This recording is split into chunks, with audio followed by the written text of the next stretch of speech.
শুভঙ্কর কোথায় আছো? একটা প্রশ্ন জিজ্ঞেস করতে হবে, আমার মাথাতে ঘুরছে। বলি, এই শুভঙ্কর এখানে কি করছিস? এই বসে বসে মাছ গুনছি জলের। হ্যাঁ, হ্যাঁ, জলে অনেক মাছ গুনছি আমি। গুনতেই পারছি না। এবার 10টা হচ্ছে, আবার 15টা হচ্ছে, আবার 9টা হয়ে যাচ্ছে। কি সমস্যা বল? বলছি গায়ে পূজা পত্তি বললে বিয়ে হয়? হ্যাঁ, তোর বিয়ে হয় তো? তাই? হ্যাঁ। আমি গাড়ি চালাচ্ছি, তারপরে আরে সুজা প্রজাপতি এসে দাঁড়ি করে হেলমেটে লাগছে নিয়ে চলে যাচ্ছে, আর বসছে না। বসছে না? না, আর সন্ধেবেলায় হচ্ছে হুম। গোটা গায়ে মশা বসছে আর কামড়াচ্ছে। তাহলে তো বিয়ে হবে না মনে হচ্ছে। না না, বিয়ে হবে, যে একটা বুদ্ধি করতে পারিস। কি?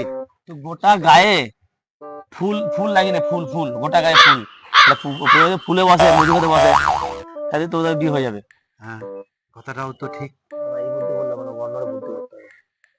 না না, ওটা ওই না, প্রজাপতি তাহলে বসতে পারে না বসতে পারে, মধু তো থাকে না সব ফুলে। তুই এক কাজ কর, দোকান থেকে 250 করে মধু কিনে নে। নিয়ে 250 মধু কিনে গোটা গায়ে মাখবি, হাফ প্যান্ট পরে, খালি গায়ে। হাফ প্যান্ট পরে খালি গায়ে থাকবি। নিয়ে 2 ঘন্টা মেখে 2 ঘন্টা রোদে শুয়ে থাকবি।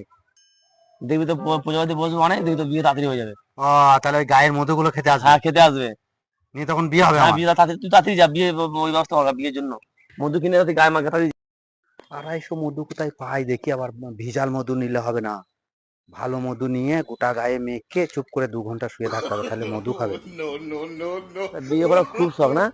যা মধু মেখে ঘুমিয়ে থাকা 2 ঘন্টা, সব পিঠে কামড়ে তো গা হাত ফুলিয়ে দেবে একদম। বিয়ে করা তো বেরিয়ে যাবে।